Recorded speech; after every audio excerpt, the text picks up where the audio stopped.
আগেই তো ভালো ছিলাম। কথা কি বোঝা গেছে? এই জন্য আগেই ভালো ছিলাম এই কথা বলতে দেওয়া হবে না। আর আমার প্রশাসনেরও অনেক ভাই আছে। আমাদের বেনজির সাহেব বলেছে যে 90% আল্লাহর ওলিদের লোক। বলেছে না বলে নাই? বেনজির বোঝেন তো? বেনজির আইজিপি সাহেব বলেছেন যে 90% আমাদের লোক। এই জন্য চোখের সামনে চিন্তাই হয়, পুলিশকে ডেকে পাওয়া যায় না। ও তো চাই যে হোক আমরা একটু, কারণ ওই সময় মাল যেভাবে পেয়েছে সেভাবে টেনেছে, ঘুষ খুন গুম সবকিছুর লাইসেন্স ছিল। বলেন ঠিক কিনা? গতকালকেও পুলিশ উপস্থিত ছিল মাহফিলে। আমি বলেছি পুলিশ আর জনগণের উপরে লাঠি ঘুরাতে পারবে না, জনগণ পুলিশের উপরে লাঠি ঘুরাবে।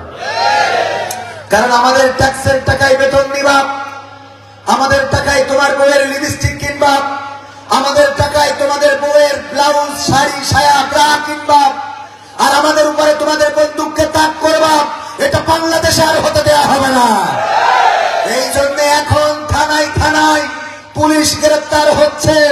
এরপরে যদি বাকি যারা আছে হেদায়েত না হয়, মাথায় রাখবা তোমাদের অবস্থা ভয়াবহ হবে ইনশাআল্লাহ।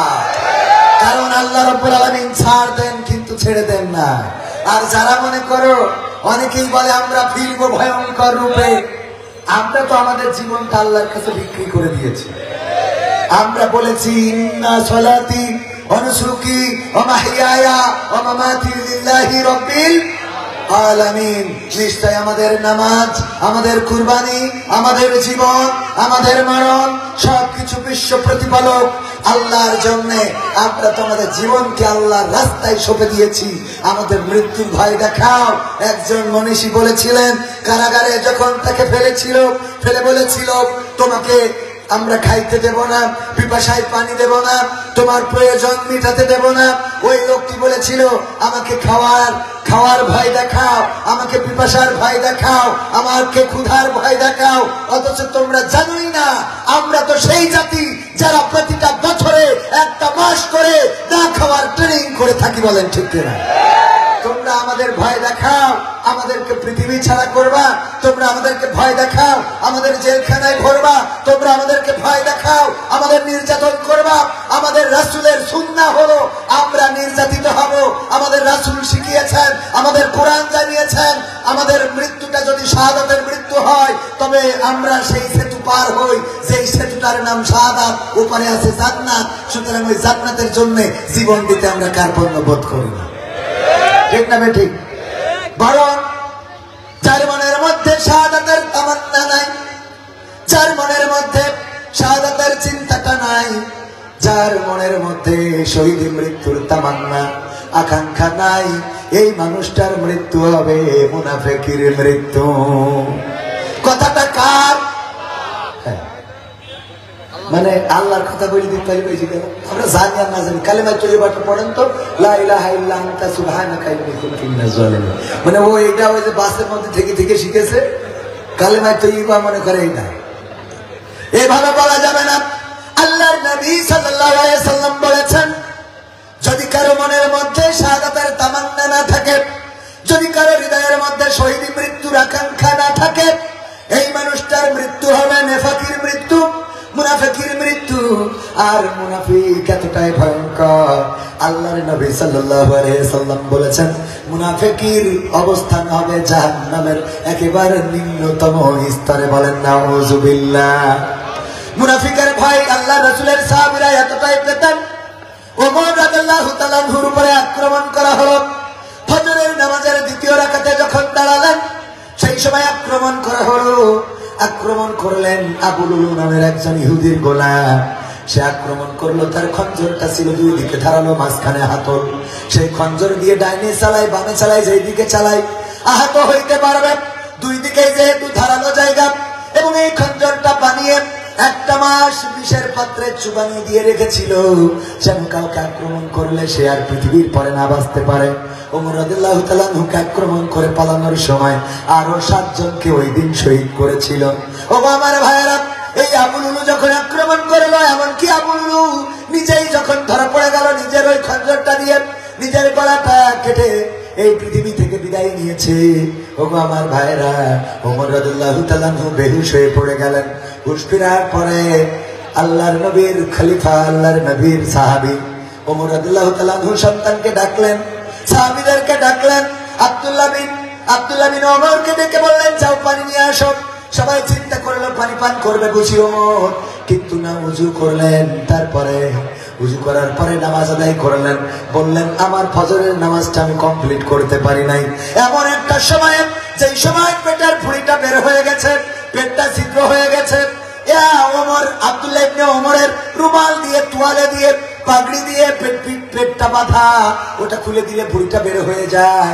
যা পান করে ওই বুড়ি দিয়ে বের হয়ে যায়, দুধ পান করলে দুধটাও বের হয়ে যায়। এই অবস্থায়ও ওমর রাদিয়াল্লাহু তাআলা আনহু নামাজ ছাড়ে নাই। আর আজকে ওয়াজ শুনতে এসে অনেকেই জোহরের নামাজ পড়ে নাই। যদি হাত উঁচু করাই, এই সংখ্যাটা বেশি। মানেন আর না মানেন, জোহরের নামাজ পড়াই নাই, নামাজ পড়ে নাই, ফজরের নামাজ পড়ে এখানে আসে নাই। অনেক মানুষ আছেন, লাভটা কি ওয়াজ শুনেন, আপনার এই ওয়াজ জান্নাতে নিতে পারবে না। কিছুক্ষণ আগে রাজশাহী বাগমারা থেকে জামাতের এক আমির ফোন দিয়ে বললেন যে ভাই মাহফিল নিতে হবে। বললাম টাকা নাই, কয় রোজার মাসে নিতে হবে। বললাম রোজার মাসে ইবাদতের মাস, এই মাসে ইবাদত এবং ইতিকাফ করে কাটিয়ে দেব, এই মাসটা আমি কোনো মাহফিল করব না। কয় মাহফিল হলো দিনের কাজ, আল্লাহর কাজ। আমি বললাম, এটা আপনার শিখাইছে কিনা? মাহফিলে শ্রোতা যারা আসে, ওরা মজা নেওয়ার জন্য আসে। আমি আজ পর্যন্ত কোন সূরা থেকে পাই নাই যে দাঁড়িয়ে বলেছে, হুজুর আল্লাহর নামে একটা সঙ্গীত শুনান, হুজুর রাসূলের নামে একটা সঙ্গীত শুনান, হুজুর একটা পরকালের আখিরাতের সঙ্গীত শুনান। বরং এখান থেকে দাঁড়িয়ে বলে, হুজুর কাওয়া কাদেরের গান হবে। ঠিক না বেটে? হুজুর কাওয়া কাদেরের গান শুনান, হুজুর যার লাগিয়ে এমনি ভরো এটা শুনান। তার মানে শ্রোতাদের চাহিদা হলো এখানে এসে মজা মারতে হবে। কোনটা বললে মজা লাগে, একটু টেস্ট লাগে, সেইটা হইতে হবে। আর কমিটির চিন্তা হলো, আমার আলোচনার আগে বলছে, হুজুর মাথায় রেখে সাইটের মধ্যে শেষ কালেকশন সহ, কিশোর সহ। তাহলে কমিটির চিন্তা হলো কালেকশন, আর হুজুর টাকা আগে বুঝে নিয়ে তারপরে এসেছে কবির বিন সামাদ। এইখানে দিন আমি তো খুঁজে পাই, ঠিক না বেটি? এইটা দিনের কাজ নয়। এখানে যেটা হয়, তিনজনেরই স্বার্থ আছে না নাই? আমি ভালো কথা যদি বলি, আজকে আপনারা যতক্ষণ ওয়াজ করব শুনতে বাধ্য। কারণ আমার পরে শ্রদ্ধাভাজন আমাদের প্রিয় ভাই আবরারুল হক আসিফ সাহেব আছেন। এই জন্য এখন আমি ভালো বলি আর মন্দ বলি না, শুনে তো উঠে যাইতে পারছেন না। কিন্তু আমি যদি প্রধান বক্তা হইতাম, আমি সুর দিয়ে ওয়াজ করব, কোরআনের আয়াতের ব্যাখ্যা করব, তাফসীর করতে পারি না। অত বড় এখনো মুফাসসির হই নাই, আমি কোরআনের মুসাফির। কোরআনের কি মুসাফির? আমি মুফাসসির। অনেকে বলে যে মুফাসসিরে কোরআন, আমি বলি আমার মুফাসসিরে কোরআন বলা যাবে না, আমি হলাম মুসাফিরে কোরআন। মানে সফর করে এসে কোরআন বলি, এর বাইরে কোনো যোগ্যতা নাই। একবার এক বক্তা বললেন যে আমি এক জায়গায় যাওয়ার পরে আমার সাথে সঙ্গীরা বললো, চলেন যাই আলহাজের চায়ের দোকান থেকে একটু চা খেয়ে আসি। গেলাম, সেই চায়ের দোকানদারের দেখে আমার মনে হলো না এই লোকটি অন্তত হজ করতে পারে। কারণ আলহাজ হইতে গেলে একটা মানে বডি ল্যাঙ্গুয়েজ থাকার দরকার আছে। দেখে মনে হয় গাঞ্জাখোর, ফ্যান্সিখোর, বিড়ি পান করে, ধূমপান করে। এই অবস্থা আমি আস্তে করে দেখে জিজ্ঞাসা করলাম, ভাই হজ করেছিলেন কত সালে? কয় না হুজুর আমি হজ করি নাই। কইলো তাইলে আলহাজের চায়ের দোকান করলো, এই দোকানটা কার? কয় আমার। আলহাজ কিনা? কয় হুজুর আমারে বলে। কারণটা কি? কয় হুজুর আমি আসলে আলহাজ না, আমি জেলহাজ। কি হাজ? জেলহাজ। কি করে জেলহাজ? হুজুর আমি গাঞ্জার ব্যবসা করতাম, আমারে পুলিশে ধরে জেলখানায় দিল। দেওয়ার পরে জেলখানায় যেয়ে দেখি ওর মধ্যে একমাত্র আমি ভালো মানুষ, আর বাকি সব কি? একমাত্র সে ভালো মানুষ। কেন? ওখানে যেই দেখে আল্লামা সাইদি, মতিউর রহমান নিজামী, কাদের মোল্লা, আলী হাসান মোহাম্মদ মুজাহিদ, মামুনুল হক, জসিমউদ্দিন রহমানী, আমির হামজা, মসজিদের ইমাম, তারপরে জুম্মার খতিব, মাদ্রাসার মুহতামিম, মুহাদ্দিস, মুফতি, মাওলানা, আলেম, দাড়িওয়ালা, টুপিওয়ালা, তাসবিহওয়ালা, জুব্বাওয়ালা সব আছে না নাই? আমি দেখলাম তার মধ্যে আমি একমাত্র এদের মধ্যে ভালো মানুষ, বাকি সব তো আসামি। আমি চিন্তা করলাম যে জেলখানায় এত আলেম, এত ওলামা, এত মাওলানা, এত মুফতি, এত মুহাদ্দিস, এত ইসলামী আন্দোলনের নেতা কর্মী, সেই জেলখানায় যেহেতু আল্লাহ আমারে কবুল করেছে, আমি এই জেলখানা থেকে বের হওয়ার পরে এই হুজুরদের রাস্তা ধরবো, আর আমি শয়তানের ওই পথে গাঞ্জার ব্যবসা করব না। এই সিদ্ধান্ত নিয়ে আমি জামিন পাওয়ার পরে বের হয়ে সব ছেড়ে ছুড়ে দিয়ে এখন এই চায়ের দোকান দিয়ে কোনো মতে দিন আমি দিন খাই। আমার কাছ থেকে যারা গাঞ্জা কিনতো, আমার কাস্টমার গুলো, তারা উপহাস করে আমার নাম রেখেছে আলহাজ। আসলে আমি আলহাজ না, আমি হলাম জেলহাজ। কি হাজ? তো আমি সেই রকম, আমি মুসাফির, আমি মুফাসসির না। কোরআনের তাফসীর করার যোগ্যতা আমার নাই। কোরআনের তাফসীর করার জন্য ন্যূনতম 8টা যোগ্যতা থাকা লাগে। কয়টা? সেই 8টা যোগ্যতা যার নাই, তার নামের আগে মুফাসসির বসানো যাবে। আমার নামের আগে যারা বসায় ওটা তাদের দায়, আমার নাম। পরকালের ময়দানে যদি আমার দেখে জিজ্ঞাসা করে, ঈসা আলাইহিস সালামের মতো বলবো, আল্লাহ যখন বলবে, ও ঈসা, তুমি কি তোমার উম্মতদেরকে বলেছিলে তোমার মাকে আল্লাহর শাহী স্ত্রী এবং তোমাকে আল্লাহর সন্তান বলার জন্য কোরআনে আছে না নাই? আল্লাহ ডাক দিয়ে বলবে, ও ঈসা, বলো দেখি তোমার উম্মতেরা কেন মরিয়মকে আমার স্ত্রী বলেছে আর তোমাকে আমার সন্তান বলেছে? তারা কেন এক আল্লাহকে 3টা বানাইছে? তুমি কি তাদের আদেশ করেছিলে? তোমার উম্মতেরা সামনে আছে, বলো। ঈসা আলাইহিস সালাম বলবেন, আল্লাহ আমি তাদেরকে বলি নাই। এখানে তারা সাক্ষী আছে এমন কোন কথা, তুমি তো সবচেয়ে বড় সাক্ষী। তুমি তো আমার ভিতর বাহির, আমার প্রকাশ্য গোপন সবকিছু জানো। ওগো আল্লাহ, আমি তো এদেরকে এমন বলি নাই, তবে তুমি যদি চাও ক্ষমা করে দিতে। এ কথাটাও ঈসা আলাইহিস সালাম বলবেন যে এরপরে যদি তুমি চাও সেটা ক্ষমা করে দিতে পারে, তোমার ইখতিয়ার। আল্লাহ রাব্বুল আলামিন চাইলে ক্ষমা করতে পারে না, পারে না? আল্লাহ যাকে চান তাকে ক্ষমা করতে পারেন, আর যাকে চান তাকে জাহান্নামে দিতে পারেন। জাহান্নামে প্রথম জাহান্নাম উদ্বোধন করা হবে কয় শ্রেণীর লোক দিয়ে? আমি তো দেখাই দিছি, তা বলেন বলেন, কথা বলা যাবে না? বাবারে, আমি রোজা রেখে কথা বলছেন, আপনারা তো মোটামুটি সকালে খাইছেন না? রোজা আছেন একজন অন্তত? নাই তো, মানে হাত তোলারও দরকার নেই। অনেকেই থাকতেও পারে, আওয়াজ আমার থেকে আপনাদের বেশি হওয়ার কথা। অনেকেই মনে করেন হুজুর টাকা আনেছেন বললে তো আপনার আওয়াজ দিতেই হবে, এরা মনে করতেছেন। টাকা নিয়ে হুজুরি পাওয়া যায় না, পাবো এখন আর সে হুজুর নেই। হ্যাঁ, গালিব ভাই দেখছেন না?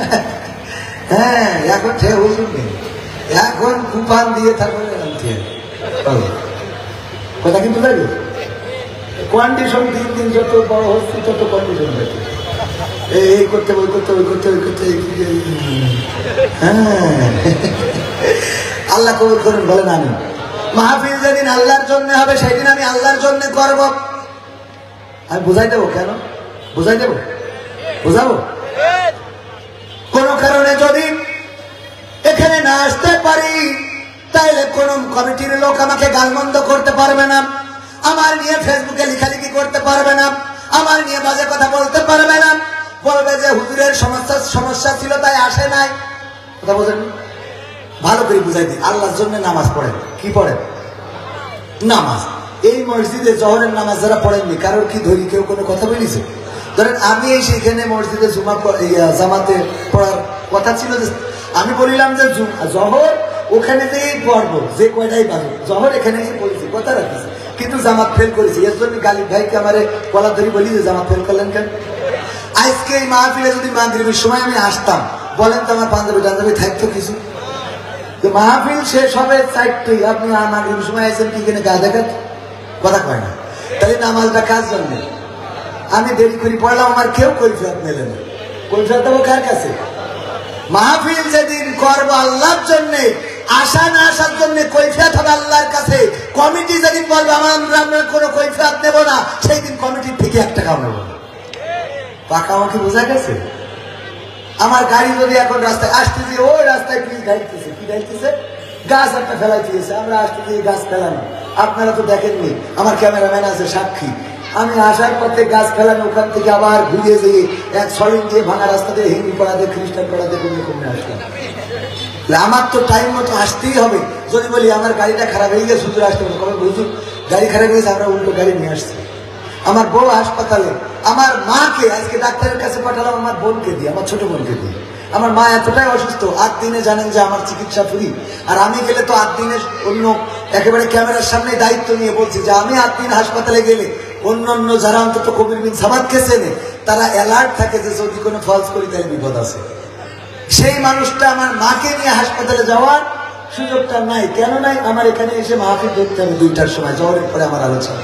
আমার মাকে আমার ছোট বোন ডাক্তার দেখাই ওষুধ কিনে এখন বাড়ি পাঠাই দিলে আমি মানে আমার মাকে নিয়ে হাসপাতালে। আমার সন্তান 2 দিন আগে এত 2 দিন না 3-4 দিন হয়ে গেছে, এত অসুস্থ, পাঠাতে হলো আমার বউয়ের ভাইয়ের সাথে, শালার সাথে। কারণ সন্তানের হাসপাতালে নিয়ে যাবো সে টাইমটা নাই। কারণ কি? কারণ আপনাদের থেকে টাকা নিয়ে রাখিছি, না আসলে তো খুব ভালো হবে। কথা বোঝেননি? এখন যদি বলি আমার ছেলে নিয়ে হাসপাতালে, আসাদুল্লাহ গালিব ভাই মানতেন আপনি? মানতেন না তো? আমি খুব বলে দিলেন এত টাকা তো দিতে হবে না। আমার গতকাল কনে করেছি, কেনতে কনে যাবো এগুলো বলবেন না। গাড়িটা আসার পথে গিয়ার মার খেয়েছে, গাছে একটা ধাক্কা খেয়েছে, 1 লাখ টাকা খরচ। এই মাহফিল থেকে যাওয়ার পথে কমিটি দায়িত্ব নিতে হবে। আসা যাওয়ার পথে যে ড্যামারেজ আছে মাহফিল কমিটি বুঝে দেবে, 1 টাকাও নেব না। কথা বোঝেননি? 10 লাখ টাকার একটা গাড়ি কিনেছি, এই জায়গায় ওয়াজ করতেছি, হঠাৎ এখন মনে করেন কোন আল্লাহর ওলি একটা ইট ফেলাইলো, এই মাহফিল কমিটি 1 টাকা দেবে না গাড়ির জন্য? না দেয়। খুব কথা বলেন, আগে বসবেন ভালো করে। যেদিন আল্লাহর জন্য হবে সেদিন সে দিতে বাধ্য থাকবে, ঠিক না বেঠিক? দেবে কার জন্য? আল্লাহর জন্য। আমি আসবো আল্লাহর জন্য, 1 টাকাও নেব। আসতে না পারলেও বলবে হুজুর কোনো অসুবিধা নেই, আসতে পারেননি সব হই। কথা বলেন, আসতে পারেননি সব হই। এখন বলে হুজুর আমাদের মান সম্মান জড়িত। কিসের মান সম্মান? আল্লাহর কাছে আমার এখানে মান সম্মান, তার মানে পাবলিকের কাছে তোমার মান সম্মান প্রেস্টিজটা বড় না আল্লাহর হক বড়? হ্যাঁ, এখন কি কথা ক্লিয়ার বুঝে পাইছে? মাঝে মাঝে না বললে অনেকে বোঝে না ভাইরা। হ্যাঁ, বর্তমানে কি হবে? ও প্রেস্টিজ বড়, এই একটা কথা বলেছে ঠিক।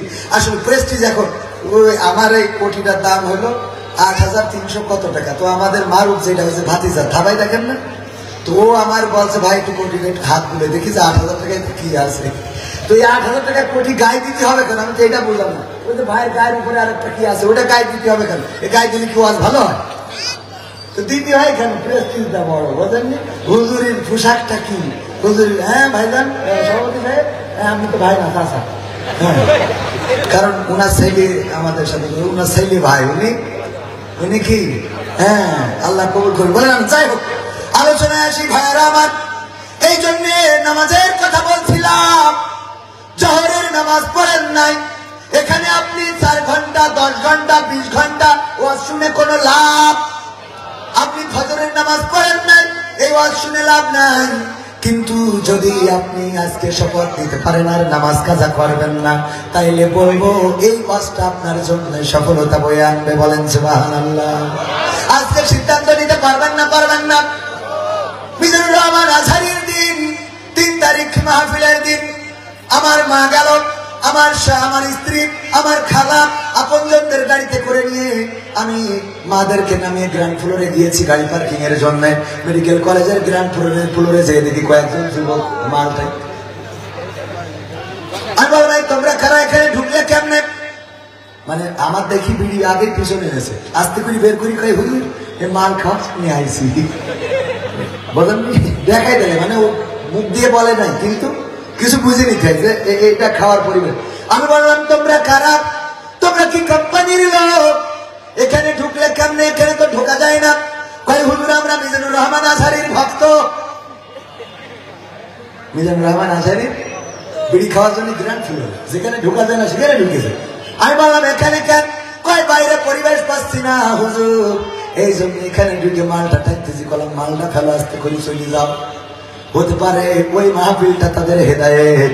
ওগো আমার ভাইয়েরা, বিড়ি টানবেন, মদ খাবেন, গাঁজা খাবেন। মিজানুর রহমান আজহারী ভাইয়ের মাহফিলের হাজার হাজার নয় লাখো লাখো জনতার ভিড়, কিন্তু অভিযোগ হলো আজান হয়, নামাজ পড়ে না অধিকাংশ শ্রোতা। এই আজহারীর মাহফিল শুনে কোনো লাভ আছে? আজারি কেন? যদি এখন আল্লামা দেলোয়ার হুসাইন সাইদি শুধু নয়, মক্কার ইমাম সাহেব এসে যদি ওয়াজ করে আর আপনি সেই ওয়াজ শোনেন যে খাবার ইমাম, আর আপনি নামাজ যদি না পড়েন, ওই ওয়াজ শোনার স্যার আনা পয়সা দাম নাই। বরং এই ওয়াজে লাভ হইল কাদের? কমিটি যে উদ্দেশ্য নিয়ে দিয়েছে কিছু টাকা ব্যালেন্স যেন থাকে, ওদের ব্যালেন্সও থাকবে। আর বক্তা যে উদ্দেশ্যে এসেছে ভালো করে খাওয়া, পকেট ভরি টাকা পাওয়া, সেটাও হবে। আর শ্রোতারা মজা মানতে চান, মাঝে মাঝে উল্টো পাল্টা পরিমণির কথা, রাশমিকা মান্দানার কথা কয় না।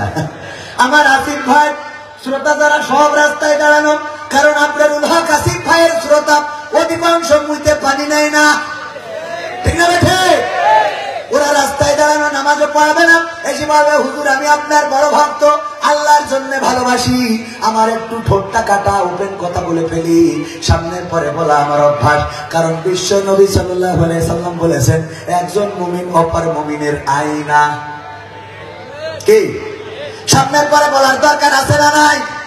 আপনি সামনের পরে না বলে পিছনে বলেন, এটা ক্ষতিকর। আমার খারাপ দিকটা সামনের পরে বলেন, কোনো আপত্তি নাই। আমার সহজ সফর সঙ্গী, আমার সাথের যারা সবাই জানেন আমি সমালোচনাকে গুরুত্ব দিই। যারা সমালোচনা করে আমি বলি করতে দেন, কারণ ওই সমালোচনায় যদি দেখি যে আমার ভুল আছে সংশোধন হয়ে যাব, আর যদি দেখি আমার ভুল নাই তাইলে তার সওয়াব আমার আমল নামায় আসে, আমার সওয়াব তার আমল নামায় চলে যায়। দুই দিকে লাভ আছে না নাই? যদি আমার ভুল থাকে সংশোধন হব, যদি ভুল না থাকে তাইলে আমাদের একজন মনীষী ছিলেন আল্লাহওয়ালা, তিনি যখন শুনতেন কেউ কারো সমালোচনা করেছে, উনি চলে যেতেন তার বাড়িতে, যাওয়ার পরে বাজার করে দিয়ে আসতেন, টাকা পয়সা সহযোগিতা করে আসতেন। বলতো আপনি কেন আমাদের সহযোগিতা করলেন? বলতো যে সহযোগিতা করলাম এই জন্য শুনেছি আপনি আমার বিরুদ্ধে গালমন্দ করেছেন, আমার কি করেছেন, এই জন্য বাজার করে দিলাম। কারণটা কি? আমি তো আপনাকে খারাপ বললাম, আপনি কেন গালমন্দ করার কারণে, বিপদ করার কারণে আমাকে বাজার করে দিলেন? ওই মনীষী বলতো কারণ হলো আল্লাহর নবী বলেছেন, যদি কেউ গীবত করে, গালমন্দ করে, পিছনে দোষ গুণ বলে বেড়ায়, তাইলে তার আমল নামা থেকে সওয়াব গুলো তার অন্যের আমল নামায় দেওয়া হয়। আর যেই ব্যক্তিটার সম্বন্ধে গীবত করেছে ওই ব্যক্তির গুনাহগুলো তার আমল নামায় ফিরিয়ে দেওয়া হয়। যেই ব্যক্তি তুমি আমার গুনাহ নিয়ে নিলে আর সওয়াবটা দিয়ে দিলে, এখন বলো তোমার কি এক প্যাকেট বাজার করলে আমার ক্ষতি হবে? কথা কয়, তোমার এক প্যাকেট বাজার করে দিলে আমার ক্ষতিটা কোন জায়গায়? কারণ তুমি আমার গুনাহ নিয়েছো, সওয়াব দিয়েছো। আল্লাহু আকবার। আমাদের চিন্তা ভাবনা এই হইতে হবে। আমি এখানে একটা বাজে কথা, এই হালো খেলা হবে, এগুলো না বলে 2 ঘন্টা আলোচনা করতে পারবো, ততটুকু তৌফিক আল্লাহ রাব্বুল আলামিন আলহামদুলিল্লাহ দিয়েছেন। কিন্তু আমি বিশ্বাস করি যে আপনারা আমার কাছে আসলে এইভাবে ভালো কথা শোনার জন্য খুব কম লোকই আসে। আমার বিশ্বাস যদি ভুল হয় আমি খুশি হব, আমার ধারণা যদি ভুল হয় আমি খুশি হব। আমার বিশ্বাস, আমার ধারণা মোটেও ভুল নেই। ঠিক বললাম না বেঠিক বললাম? এমপিরা সব কোথায় গেল, মন্ত্রীরা সব কোথায় গেল, কোথায় কাদের কাকা? তাদের ছাড়া দেশটা এখন লাগে ফাঁকা ফাঁকা। অন্যবারের তুলনায় এবার ঠিক জোরে হয়েছে, নাচতে হয়েছে। এমপিরা সব কোথায় গেল, এই তাই বলে আবার ঠিক বলা বন্ধ করে দিয়ে না, এটা ঠিকঠাক বলি, কারণ আপনারা ঠিক না বললে আবার আমরাও এনার্জি পাই না। এমপিরা সব কোথায় গেল, মন্ত্রীরা সব কোথায় গেল, কোথায় কাদের কাকা? তাদের ছাড়া দেশটা এখন লাগে ফাঁকা ফাঁকা, ওদের ছাড়া দেশটা এখন লাগে ফাঁকা ফাঁকা। আইন মন্ত্রী আটকে গেল আইনেরই ফাঁকে, দাড়ি ছাড়া দরবেশের ভণ্ড ভণ্ড লাগে, ঠিক না বেঠে? আইন মন্ত্রী আটকে গেল আইনেরই ফাঁকে, দাড়ি ছাড়া দরবেশের ভণ্ড ভণ্ড লাগে। শুনছি কত নেতা নেত্রী খাইতেছে ভাই ডান্ডা, বিচারপতি কালামানিকের ফাটিয়েছে আন্ডা। পলকেরও ঝলক গেল থামিয়ে নেটের চাকা, তাদের ছাড়া দেশটা এখন লাগে ফাঁকা ফাঁকা, ওদের ছাড়া দেশটা এখন লাগে ফাঁকা ফাঁকা। কই গেল সেই সংসদেতে মমতাজের গান, কোথায় গেল হযরত বলা স্বামী মুসলমান? কই গেল সেই সংসদেতে মমতাজের গান, কোথায় গেল হযরত বলা শামীম ওসমান, ইনু মেনন দীপু মনি আছে কারাগারে, পাপ করিলেও পাপ কখনো ছাড়ে কি আর তারে, কোথায় গেল স্পিকারের, কোথায় গেল স্পিকারের দৃষ্টি আঁকা বাঁকা, তাদের সারা দেশটা এখন লাগে ফাঁকা, কোথায় গেল আরাফাত আর ব্যারিস্টার সুমন, কথা বলার সময় তারা করেনি ওজন, মুরগি কবির খাইছে ধরা জাফর কোথায় আছে, গোপনে কি সেও গেল মোদি দাদুর কাছে, কোথায় গেল সালমের, কোথায় গেল সালমের কাড়ি কাড়ি টাকা, তাদের সারা দেশটা এখন লাগে ফাঁকা ফাঁকা, ওদের সারা দেশটা এখন লাগে ফাঁকা ফাঁকা, এমপিরা সব কোথায় গেল, মন্ত্রীরা সব কোথায় গেল, কোথায় কাদের কাকা, তাদের সারা দেশটা এখন লাগে ফাঁকা ফাঁকা, পালাবো না প্রয়োজন হলে ফখরুলের বাসায় গিয়ে উঠবো, ঠিক না বেঠে? পালাবে না পালাবে না, যাই না তবু দেখা, তাদের সারা দেশটা এখন লাগে ফাঁকা। ও আমার ভাইয়েরা, অন্য যে কয়টা গান গাইছি এইটাই বেশি উজ্জীবিত ছিল না, ছিল না? ইসলামেরা তারা সাক্ষী। তার মানে আপনি নবীর কথা বলেন, কোরআনের কথা বলেন, জান্নাতের কথা বলেন, জাহান্নামের কথা বলেন, আল্লাহর কথা বলেন, তার সেই বড় ভালো লাগে ওবায়দুল কাদেরের কথা। ভালো লাগার কারণও আছে না নাই? কারণ হলো ওরা এতদিন আমাদের মেরি ধরি মজা নিয়েছে, ঠিক না বেঠে? এতদিন আমাদের নির্যাতন করেছে, রিমান্ডে নিয়েছে, আমাদেরকে ফাঁসির কাজটা ছুড়িয়েছে, কুরাস ফায়ার দিয়েছে, যাদের সম্মান ছিল আকাশ চুম্বি তাদেরকে বেইজ্জতি করেছে। কোরআনের পাখি আল্লামা দেলওয়ার হুসেইন সাইদির মতো একজন কোরআনের খাদেম, যিনি 50টি বছর দেশ এবং দেশের বাইরে অর্ধশতাধিক দেশে কোরআনের বয়ান করে বেরিয়েছেন, যার হাতে মানুষেরা কালেমা পড়ে ইসলাম কবুল করেছে, পথহারা মানুষেরা পথের দিশা খুঁজে পেয়েছে, ইসলামী আন্দোলন বিমুখ মানুষগুলো ইসলামী আন্দোলনের পথে এসেছি। এই মানুষটাকে পর্যন্ত 13টা বছর কারাগারে রেখে তারা ক্ষান্ত হয় নাই, বরং নিশ্চিন্ত থাকার জন্য, একেবারে চিন্তা মুক্ত থাকার জন্য এই কোরআনের পাখিকে চিকিৎসার নামে ইনজেকশন পুশ করে এই পৃথিবী থেকে বিদায় করে দেওয়া হয়েছে। বলেন ঠিক কিনা? আমার ভাইয়েরা, নির্যাতন করা হলো, নিষ্পেষণ করা হলো, স্বাধীনতা বলে কিছু ছিল না। আমাদের অবস্থাটা ছিল এমন। আমার ঘটনাও যদি বলি, ছোট্ট একটা ঘটনা।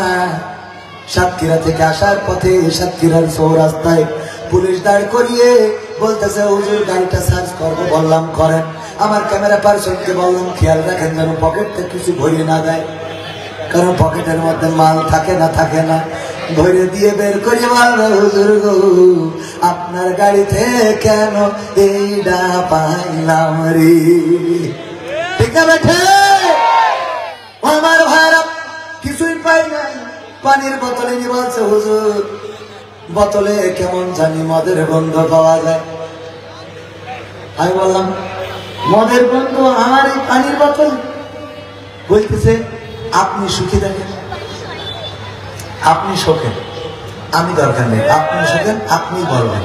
মানে পুলিশদেরকে এমন বানানো হয়েছিল, আপনার এই যে 3 দেশের পুলিশ প্রতিযোগিতা হচ্ছে, আমেরিকা, রাশিয়া এবং বাংলাদেশ। 3 দেশের পুলিশরে প্রতিযোগিতা করাচ্ছে যে কারা কত দক্ষ। এই যে বাউন্ডারি, এই বাউন্ডারির মধ্যে যাও, এই বাগান জঙ্গল, এর মধ্যে কোনো হরিণ আছে কিনা, এসে যারা সবচেয়ে তাড়াতাড়ি দ্রুত রিপোর্ট দিতে পারবে আমরা বুঝে নেব তারাই ফার্স্ট। আমেরিকার পুলিশ তারা 1 ঘন্টার মধ্যে ওই বাউন্ডারি থেকে এসে বলে যে এখানে কোনো হরিণ নাই। রাশিয়ার পুলিশ এসেছে 3 ঘন্টা পরে, এসে বলে এই জঙ্গলের মধ্যে কোনো হরিণ নাই। বাংলাদেশের পুলিশ আসছে 3 দিন পরে। কয়দিন পরে? সাথে করে একটা ধাড়ি ছাগল দেবে, মুখে দাঁড়িয়ে আছে তো, ধীরে এসে বলতেছে এই যে আমাদের একটু সময় লেগে গেল আসতে, কারণটা কি? এই জঙ্গলে তো কোনো হরিণ নাই, হরিণ যে নাই, আমেরিকার পুলিশ 1 ঘন্টায় বুঝেছে, রাশিয়ার পুলিশ 3 ঘন্টায় বুঝেছে, তোমাদের 3 দিন কেন লাগলো? 3 দিন লেগে গেল এই জন্য আমাদের তো পাঠাইছেন এই জঙ্গলে হরিণ আছে কিনা খুঁজে দেখতে। আমরা খুঁজে খুঁজে কোনো হরিণ না পাওয়ার পরে 3 দিন ধরে টেনশন করেছিলাম, কি করা যায় কি করা যায় কি করা যায়। আমরা পরে পরামর্শ করলাম, যাই হোক আমরা খালি হাতে ফেরা যাবে না। এই জন্য হঠাৎ করে দেখি এই গাড়িটা সামনে দিয়ে যাচ্ছে, এই ছাগলটা অমনি ধরে গ্রেফতার করে নিয়ে আসেছি। কয়েকটা ফায়দাটা কি? ফায়দা হলো আপনি পাঠাইছেন হরিণ খোঁজার জন্য, যেহেতু জঙ্গলে হরিণ পাই নাই, এই ছাগলটারে 15 দিন রিমান্ড রেখে দেন। রিমান্ডে নিলে এই ছাগল নিজে মুখে বলবে আমি হরিণ, এই ছাগল নিজেই স্বীকার করে নেবে আমি হরিণ। হুজুর আপনি সুখে দেখেন, মদের গন্ধ আছে না নাই? হুজুর সুখে যদি না পায় তাইলে হুজুরের হাতে হাত করা লাগাবে, জেলখানায় নিয়ে যাবে, রিমান্ডে নেবে। তারপরে হুজুরির আবার ওই বোতল শুকাই বলবে হুজুর বলেন দেখি মদের গন্ধ পাওয়া যায় নাকি যায় না? হুজুর ডিম খাওয়ার ভয়তে বলবে যে হ্যাঁ পাওয়া যায়, বুঝলেন? নিজে মুখে বলবে। বুদ্ধি ছিল না ছিল না, এই কাজগুলো করে ফেলেছে। আর আমাদের নির্যাতন পুলিশ যা চেয়েছে তাই করেছে, যার নামে ইচ্ছা মামলা দিয়েছে, যার নামে ইচ্ছা রিমান্ড ডেকেছে, যার নামে ইচ্ছা যা ইচ্ছা মামলা দিয়েছে। জীবনে যে মুরগি পর্যন্ত আমি কত বছর হয়ে গেল আমার মনেও পড়ে না, আমি নিজে প্রতিদিন গোশত খাইলেও কোনো মুরগি, গরু, ছাগল, হাঁস, পাখি কোনো কিছু আমি নিজে জবাই করি না। আমি নিজে জবাই করি না, আমার কষ্ট লাগে। খাওয়ার সময় আরাম হয়, কিন্তু নিজে জবাই করি না, কষ্ট লাগে। যে একটা প্রাণী একেবারে চোখের সামনে মারি ফেলছে সাথে সাথে, যদিও আল্লাহ হালাল করেছেন, এটা হারাম করার কোনো ই নাই। আমি এটা আমার ব্যক্তিগত বিষয় যে আমি কোনো কিছু জবাই করি না। আমার বাড়ির মুরগি জবাই করার জন্য পাড়ার লোক, পাড়ার মানুষ ডেকে আনা লাগে যে আমার এটা জবাই করে দেবে। তো এই যে মুরগি জবাই করি না, অথচ আমার সামনে দেখা যাবে যে মেশিন একটা ধরাই দিয়ে 3টা হত্যা মামলার আসামি, কথা কয় না। অথচ আমি তো বলে দিলাম যে আমি মুরগি জবাই করি না, তাহলে বলবেন যে মেশিন এটা তো আরো পরের কথা, মুরগি তো জবাই করে না সে মানুষ মারবে, এটা কল্পনা করা যাবে। এই জন্য মানুষ উজ্জীবিত হয়, আপনাদের মাথায় রাখতে হবে। এরপরেও যদি যারা এখনো সেই পক্ষে কথা বলেন, লিফলেট বিতরণ করেন, রাজপথে দাঁড়াতে চান, পোস্টার মারতে চান, তাদেরকে বলতে চাই আপনাদের লজ্জার কোনোভাবে হবে। এত কিছুর পরেও আপনাদের মনে হয় না পিলখানায় হত্যাকাণ্ড চালালো, ছাত্র জনতার বুকে গুলি চালালো, আলেম ওলামাদের নির্যাতন করলো, নিরপরাধ মানুষদেরকে জেলে ভরলো, ফাঁসির কাস্টে ছুড়িয়ে শহীদ করলো, আল্লামা সাঈদীকে ইনজেকশন পুশ করলো। এত কিছু করার পরেও আপনারা বলেন যে আগেই তো ভালো ছিলাম। তার মানে আপনাদের অবস্থা হলো কোনোভাবে লজ্জা হওয়া সম্ভব না। ওই যে আমাদের মাহমুদুল হাসান জিয়াদি ভাইয়ের উদাহরণটা দিয়ে যে একবার ওয়াজ করে যাচ্ছে, টেমাতনায় দেখে একজন পায়খানা করতেছে, রাতের অন্ধকার, রাত 12টার সময় চিন্তা করলো এই রাস্তায় পায়খানা করতেছে, এটা তো ঠিক কাজ না, ভালো কাজ না। একটু লজ্জা দেওয়ার জন্য মোটরসাইকেলের হেডলাইটটা ঘুরাই ধরেছে যে ও যেন লজ্জা পেয়ে এই কাজ না করে। ও লজ্জা এত পাওয়া পেয়েছে যে লুগু তুলে মুখ ঢেকে চুপচাপ বসে আছে। লজ্জা পেয়েছ না? এখন এদের অবস্থা এরকম, লুঙ্গি খুঁয়ে যায়, যাক মুখ ঢেকে পোস্টার মারি বেড়ায়, আসে না নাই? ওরা বাবা তুই যে পোস্টার মারিস তোর কি মনে হয় না কত অন্যায়, কত অপরাধ, এই হাতে কত রক্ত, শুধুমাত্র গুলি করে ক্ষান্ত হয় নাই, এই লাশগুলো আবার গাড়িতে তুলে পেট্রোল ঢেলে আগুন লাগিয়ে জ্বালিয়ে পুড়িয়ে সরকার করা হয়েছে।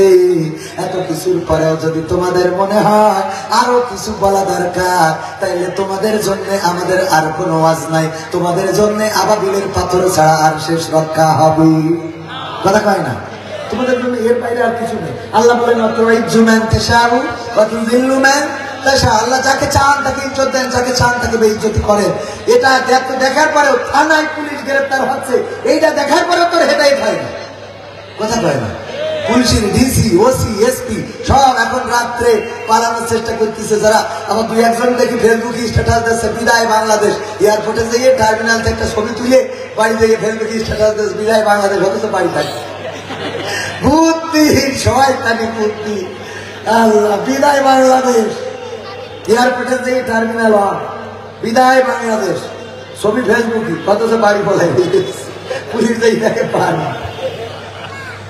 মানে এগুলো কৌশল, মানে অনেকে বুদ্ধি করে না। এখন মরে যাওয়ার সময় সন্তানদের বলছে শোন আমার মৃত্যুর পরে পুরনো কাপড়ের কাপড় দিয়ে মাটি কিনিস, নতুন কাপড়ের কাপড় কিনিস নি। কেন বলছে এটা একটা কৌশল, এটা একটা বুদ্ধি। কি বুদ্ধি? আরে বাবা এটা বুদ্ধি অত শুনতে না বা না বললে হবে না। বলছে শোন, আমি যত নাফরমানি করেছি মারা যাওয়ার পরে আল্লাহ ধরি পাঠান কাটবে, এটা ঠিক। আমার নাফরমানি তো শেষ নেই, তো সুতরাং একটু বুদ্ধি খাটাইতে হয়, সব জায়গায় বুদ্ধি করে চলতে হয়। কি তো পুরোনো কাপড়ের কাপড় দিয়ে যদি আমার কবর দিস, তাইলে ফেরেশতা এসে জিজ্ঞেস করবে মান রব্বুকা মান দিনুকা মান নবিয়ুকা। আমি বলবো আমি আর এই প্রশ্নের উত্তর কতবার দেব, আর কতবার দিতে হবে আমার? তো ফেরেশতারা বলবে কেন? আমি কাপড়ের কাপড় দেখাই, বলবে কাপড় দেখি বোঝা যাচ্ছে না যে আমি কাজ করলাম। কাপড়ের কাপড় পুরনো হয়ে ছিঁড়ে দাঁড়িয়ে গেল, আবার এসে দিকে সরো। মানে শয়তান দ্বারা, এদের শয়তানি বুদ্ধি ছাড়া আর কিছু খুঁজে পাবেন না। স্ট্যাটাস দেখে বিদায় বাংলাতে বাড়ি বসে রয়েছে, তুই সই দিয়ে পেলে। ওগো আমার ভাইরা, পুরুষদের থেকে মা বোনরা বেশি না কম। ওই যে সামনে দিয়ে যাচ্ছে আর যাচ্ছে আর যাচ্ছে আর যাচ্ছে, যাইতেই থাকে।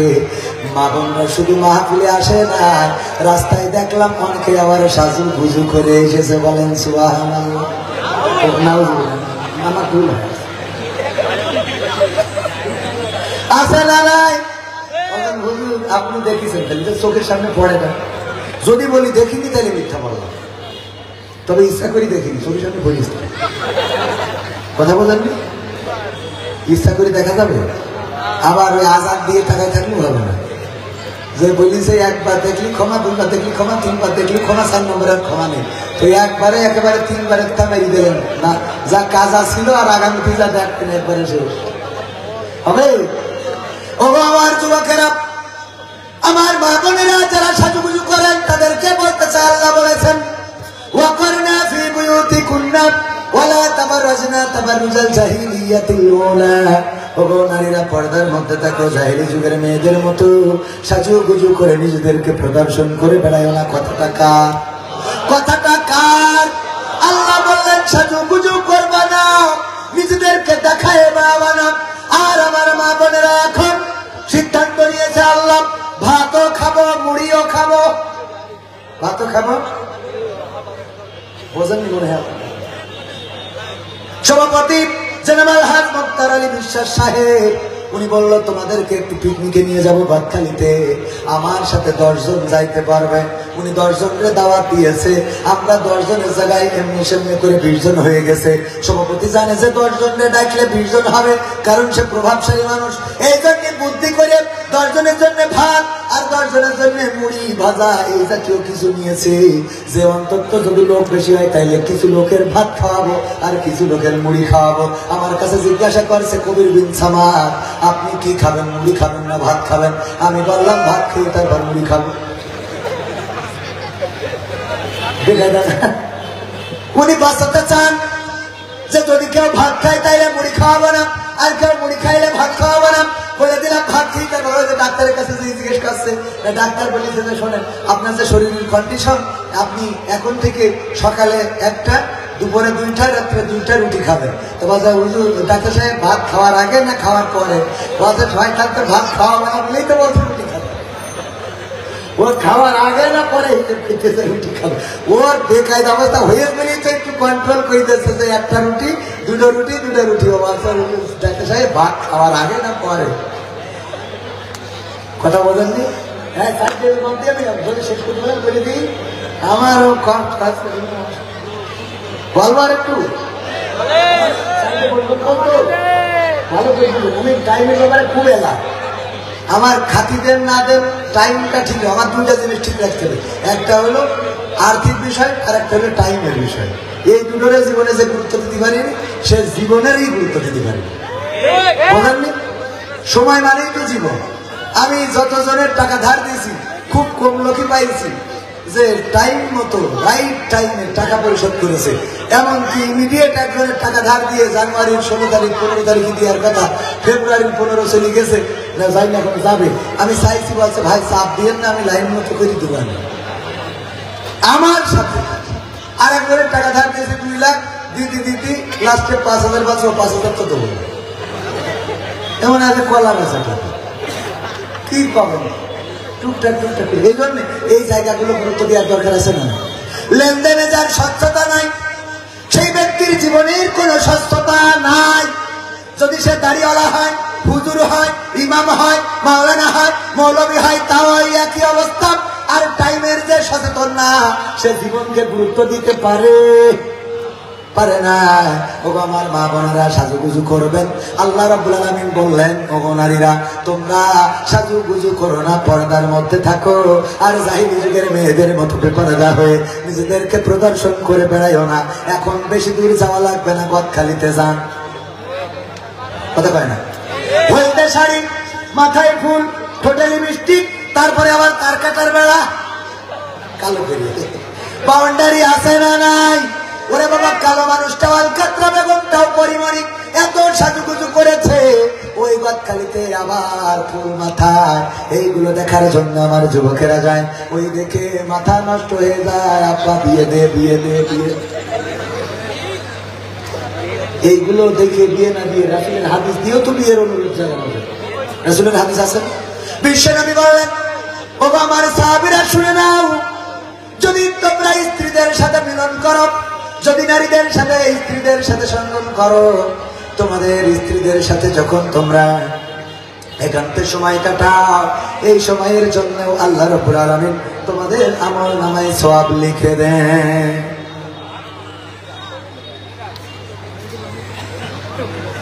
বুঝলেন? সাহাবীরা একটু লজ্জা পেয়েছে, হুজুর স্ত্রীদের সাথে মিলন করলে সওয়াব, এটা কেমন কথা? আল্লাহর নবী বললেন, লজ্জা পাওয়ার কিছু নাই।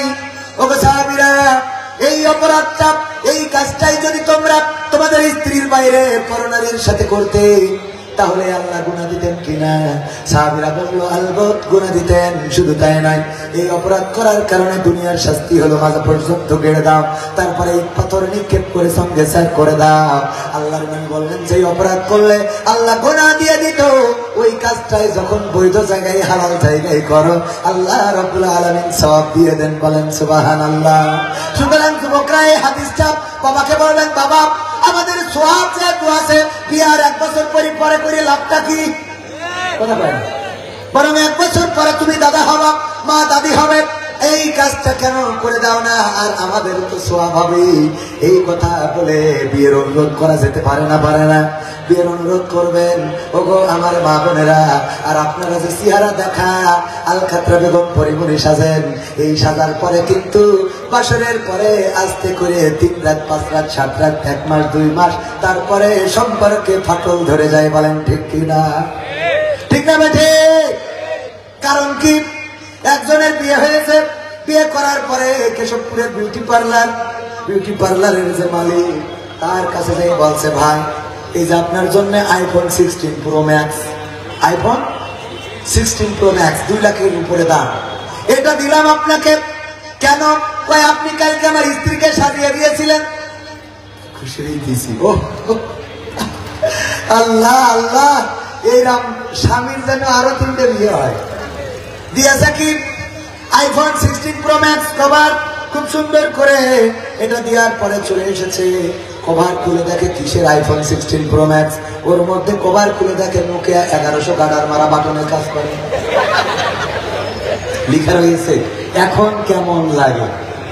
এখন তার মানে হলো, গতকালকে তুমি যেইটারা সাজায় দিছিলাম, ওইটা আমি ওই যে ঘুমটা, বাসর রাতে ঘুমটাটা সরাইলাম, সরাই দেখলাম পরিমণির খালাতুম্নির মতো লাগে। কিন্তু গোসলের পরে সকালবেলা দেখি, এইটা আগে মনে করেছিলাম আইফোন 16 প্রো ম্যাক্স, গোসলের পরে সকালবেলা দেখি নোকিয়া 1100, তারপরেও গাডার মারা বাটনেও কাজ হচ্ছে। বোঝেননি? এরকম ঘটে না?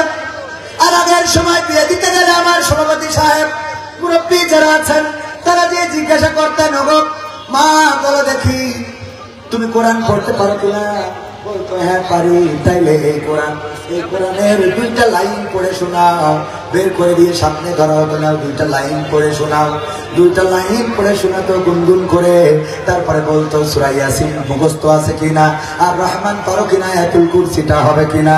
জিজ্ঞাসা করা হতো, ওগো মা বলো দেখি নামাজের আরকান আহকাম কয়টা, উযু ভঙ্গের কারণ কয়টা, উযুর ফরজ কয়টা, তায়াম্মুম করার বিধান কখন কার্যকর হয়, এমনি ভাবে জিজ্ঞাসা করা হতো, যখন সব প্রশ্নের উত্তর দিতে পারত আমাদের চাচারা বলতেন ঠিক আছে মেয়েটা চেহারা একটু কমা কিন্তু অন্য দিক থেকে 100-100, সুতরাং এই মেয়েটাকে ঘরে নিয়ে যায়, জাতের পানি ওই যে নদীর পানি ঘোলা ভালো, জাতের মেয়ে কালো ভালো, এই বলে মেয়েটারে অ্যাকসেপ্ট করে দিত যে মেয়েটারে বিয়ে দেব আমাদের সন্তানের সাথে। আর এখনকার জামানায় মুরব্বীরা তো দেখতে যাওয়ার সুযোগ নাই, আমার ইয়াং যুবকেরা যাবে, তরুণ তরুণ কিশোরেরা যাবে, আর সাথে নেই ভাবিদেরকে অথবা বোন বান্ধবীদেরকে নিয়ে যায় মেয়ে দেখার জন্য। যাওয়ার পরে মেয়েটারে জিজ্ঞাসা করে, বলে এই তোর ভাবিরে জিগা, আমার কই ভাই জিজ্ঞেস করেন, আমি অ্যাকশন মেরে কই ভাবি আপনার টিকটকে ফলোয়ার্স এখন কত? ঠিক না বেঠে? টিকটকে ফলোয়ার্স কত? ফেসবুকে রিলসে ভিউজ কেমন হয়? মনিটাইজেশন কি করা আছে? আপনি কি টিকটক করতে পারেন? আপনি কি কাপল ভুলা করতে? কাপল ভুলা করবেন না, বোঝেন কিনা?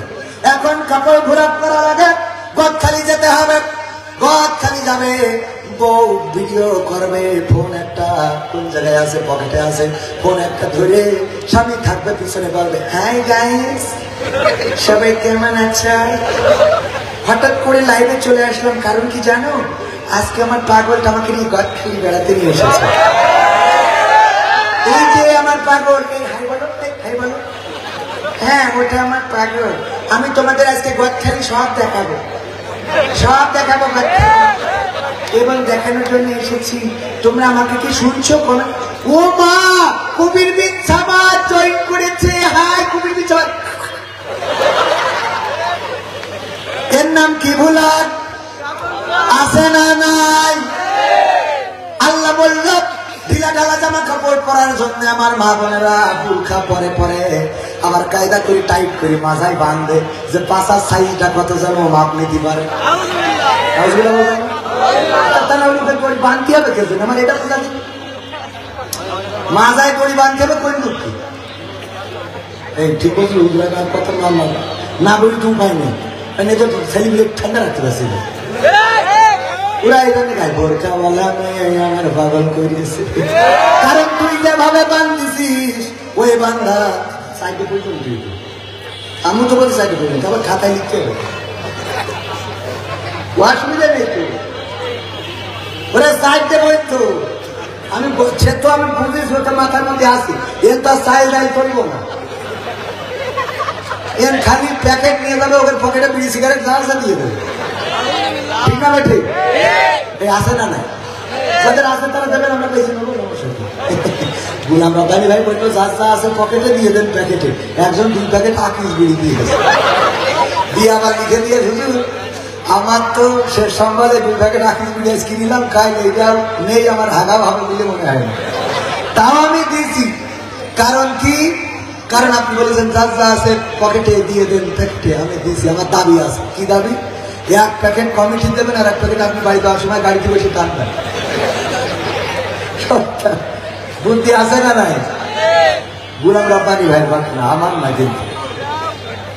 তো এই জন্য পকেটে যা আছে প্যাকেটে দেবে, প্যাকেট নিয়ে স্বেচ্ছাসেবক খালি রেডি থাকতে পান, সাথে যদি ছোটখাটো লাঠি থাকে তাও নিয়ে রাখতে পান, যে দেবে না সমান করে বাড়ি বসে দেবে। যাবো আজ শুনবা এত টাকাতে হুজুর নিয়ে আসি, টাকা দেবো না, কথা বলাই যাও, ওই যে টাকা রেডি করে দিল, ও বিড়ি বিড়ি কি ওর টাকা, ও তার ভালো বিড়ি প্যাকেট লেগেছে। ও আমার ভাইয়েরা, বিড়ি কি খাওয়া যাবে? না, খাওয়া যাবে না। বিড়ি খাইলে মুখের এত দুর্গন্ধ হয়, এত দুর্গন্ধ দুর্গন্ধ দুর্গন্ধ। আমাদের এক সাপ, তার এক চাচা বিয়ে করেছে চাচি, ওই চাচার ঠোঁটে কোনোদিন কিস করতে দেয় নাই, আর নিজেও করে নাই। এই নিয়ে ওই আমাদের স্যারের কাছে অভিযোগ করেছে সমবয়সী স্যার, বলতেছে ভাতিজা তুই তো আমার সমবয়সী মনের কষ্টের কথা বলি, দেখ তোর চাচি আমার একটু ঠোঁটে কিস করতে দেয় না। কয় ঠিক আছে চাচির কি বলবো নাকি, কয় একটু বলছাম, যেহেতু তোর কাছে তো আমার কোনো লজ্জা শরম নেই, তুই ছোটবেলা থেকে একসাথে বড় হয়েছি। ওই স্যার আমাদের আকিস কলেজের স্কুলের টিচার, অবসরপ্রাপ্ত, বাড়ি হলো বরিশাল। বলতেছে কবির ভাই আমার শাশির যখন আমি লজ্জা ভেঙে বললাম চাচা বিয়ে করেছে, চাচা একটু চাই ঠোঁটে কিস করবে, করতে দেন না, কারণটা কি? কয় লজ্জা ভেঙে যখন বলেছে, আমি লজ্জা ভেঙে আপনার ওগো ভাতিজা তোমার বলি শোনো, তোমার চাচা বিড়ি খেয়ে মুখের দুর্গন্ধ এতটাই করে রেখেছে যে ওর পাশায় কিস করা যাবে তা ঠোঁটে না। আছে না নাই?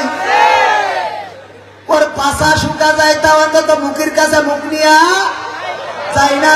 এই দুর্গন্ধ, এত দুর্গন্ধ, যখন নামাজের সময় ইমাম বলেন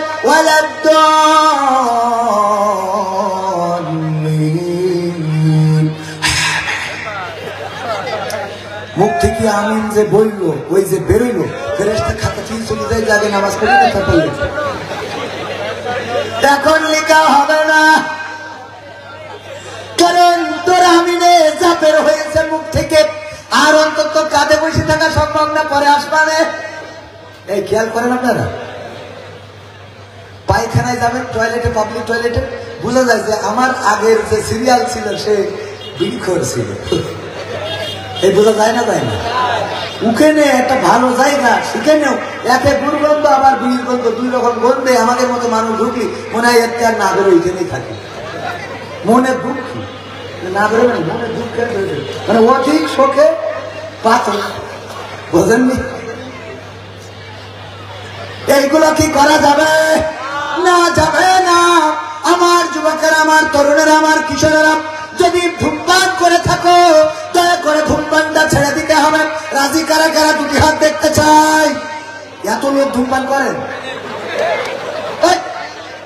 সব করে। আমি বললাম যদি করে থাকো আগামীতে আর করবে না, হাত উঁচু করো।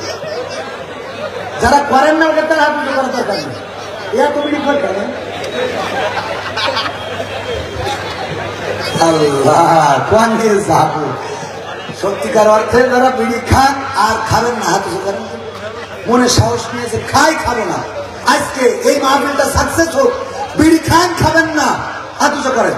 1 জন, 2 জন, 3 জন, 4 জন, আর 5 জন, 6 জন, 7 জন, আর 8 জন, অন্তত 10 জন হবে না যে বিড়ি ছেড়ে দেবো? হয়ে গেছে মনে হয়, এক এক করে উঠেছেন, আলহামদুলিল্লাহ। সাহস করে যারা উঠিয়েছেন, সাহস করে যারা হাত উঠিয়েছেন, আল্লাহর কসম করে বলি সারাটা ওয়াজ যদি কাজে না লেগে থাকে, সারাটা ওয়াজ যদি কোনো সওয়াব না হয়ে থাকে, এই যে 10 জন বিড়ি খাওয়ার সিদ্ধান্ত নিয়েছেন, আমি মনে করি এটাই সফলতা। আল্লাহ যেন এই 10 জনকে আমৃত্যু কাল আর বিড়ির কাছে না নিয়ে যায়। আল্লাহ কবুল করুন। হোক আমার যুবকেরা, কিসের জন্য এই ধূমপানটা করেন? শত শত টাকা অপচয় করেন, স্ত্রী কষ্টে থাকে, পরিবারের লোক কষ্টে থাকে।